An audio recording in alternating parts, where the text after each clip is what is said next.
Hello.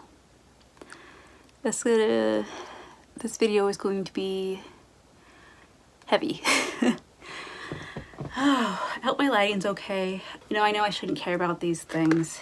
And I know I talked about this in a previous video about how I put off making these videos because I didn't shower yet today and I just feel icky looks-wise. And I'm like, oh, I want to do my makeup and have the lighting really good and everything, and because these videos are important to me, I want them to be nice and I want people to watch them. And I do know that the more aesthetically pleasing a video is, usually probably, I would assume, gets more likes. Just the way it works. And it is important to me. It is important that I share my story and things going on. So I want to dress nicer, do my hair, do my makeup. And I have put off filming for a few days because of it. And it's hard. It's really, really hard to get out of this mindset of I have to look a certain way. I have to be a certain way to be able to have a successful video. To be able to have a video that people care about and that is impactful and that reaches a lot of people. Because really that's the reason I'm doing this channel in the first place, is to reach people, is to spread awareness. And the more people that watch the video, obviously, the more awareness is spread. And I feel like if I don't look just right, if I'm not wearing decent clothes, like I'm wearing my pajama shirt. I mean, it's a shirt I would wear out of the house anyways, but it's just kind of an oversized shirt. I didn't have my hair done today. I don't have any makeup on. I feel like, I don't know, sometimes I just feel like because of all of that,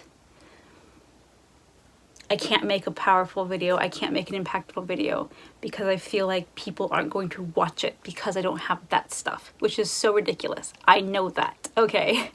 You don't need to come on here and tell me like, oh no, you're fine, we'll watch your videos. Like, I know you do, and I appreciate that. And I don't care if I watch other people's videos of how much makeup they have on or whatever. It's just something I've struggled with since I was a very young girl. It's with self-esteem, comparing myself to others. It's something that I have dealt with for a very long time, and I'm trying to work on it. So, that said, I do hope you can see me and hear me okay. I did turn off my fan, so I might get like a little like this in the video because it is hot. This light obviously makes it hot.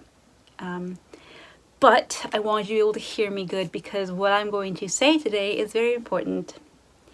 And I have my laptop here, and I have a post that I written that I feel is very, very important that I express on my YouTube channel as well. I did post it just like to my Facebook. But I feel that it's important for you guys to hear it. It's important for me to be able to express it in this way. And it's important that maybe there are others out there who are feeling the same way that I've been feeling. And this can validate you, and this can maybe give you the kick in the butt you need, that I needed to get better. And you'll kind of hear that in the story that I'm going to read you, what I'm talking about. I'm going to read this word for word. It's verbatim, right? When you read directly. Because I feel like sometimes when I'm talking, or I know when I'm just talking like this, I kind of word vomit all over you. I'm just like, bleh, here's everything. And I rabbit trail and I forget what I was already talking about. And so when I'm writing things down, I've always been this way as a writer. I don't consider myself a writer, but in school, whenever I would write for school, I always would write like a million rough drafts. And like my first one would just be very basic, like bloop. And then I would go back and refine it and go back and refine it and go back and refine it. And I always got good grades in my writing, so I guess I was doing the right thing.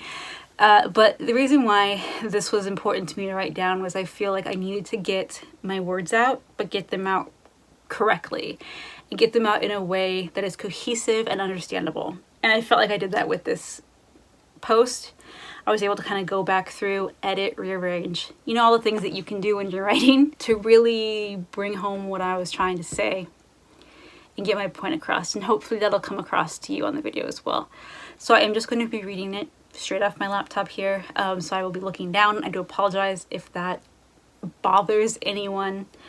You know, you can just go to a different window screen and just listen to me talk, I guess, because that's really all I'm going to be doing is just talking. There's nothing to see. So I might cry. I've been quite emotional lately. A lot of things have been going on in my life that have caused for me to be emotional. So I'll try to get through this without that. Okay. Here we go. This has been on my mind for such a long time. Oh, before I start reading, I want to let you all know when I wrote this. This was written 5/24/19. So it is now the 18th of June. And that was May 24th. So it was a couple weeks ago. Okay, here we go. This has been on my mind for such a long time now. About 5 months ago, I had two people whose opinions I trust very deeply expressed to me that they felt I was living too much into my illness. What does that mean? Well, I have chronic Lyme disease, Hashimoto's disease. I don't know how to say the proper name. Chronic fatigue syndrome, endometriosis, depression, the list goes on. For the past 4 to 5 years, I have been letting my health dictate my life. I have allowed myself to become defined by my health conditions. I got to the point where my life had been so hard for so long that I basically gave up. Now, not in the end of my life sort of way, but in a just I don't care anymore sort of way. Let me explain. For so long, things were not working in my favor. I would start school just to flunk out because I was too ill to concentrate on my work. I've tried to have a job, but I was always so tired I could not stay awake long enough. My friendships were falling apart around me because I was unable to participate in life like before. Every time I thought I was on the road to recovery, more illnesses would be diagnosed. I would need another surgery, so I gave up. Why try when all you are going to do is fail? I hate failure. For me, it was better to not try at all than to try and try and try and keep failing. After all, my health has only gotten worse, so why should I believe I can do the things now I couldn't do before? The thing is, I became consumed by this I can't state of mind. I would allow my illness to tell me what I can and cannot do. I would fall back on it when something was hard. Sure, there are times where I truly can't. It's not a matter of overthinking or being dramatic. It's a matter of I am physically or mentally unable to perform the task that is being asked of me. You wouldn't expect a paraplegic to walk up a set of stairs. They can't. No matter how much they want to, it's not physically possible. Sometimes it's the same with me.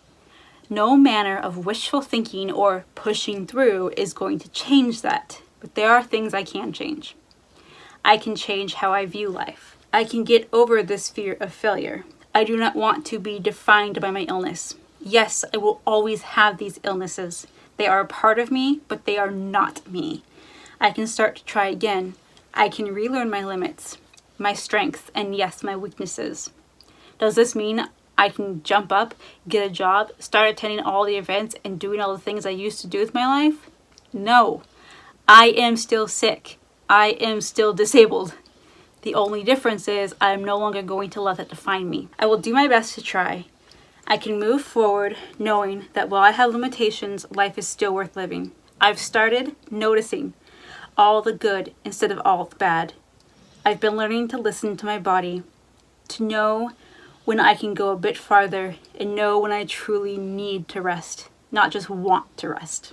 This will be an ongoing, lifelong battle. Some days are good, others are bad. That's the life of a chronically ill person. I am learning how to be a person who has disability, not a disabled person.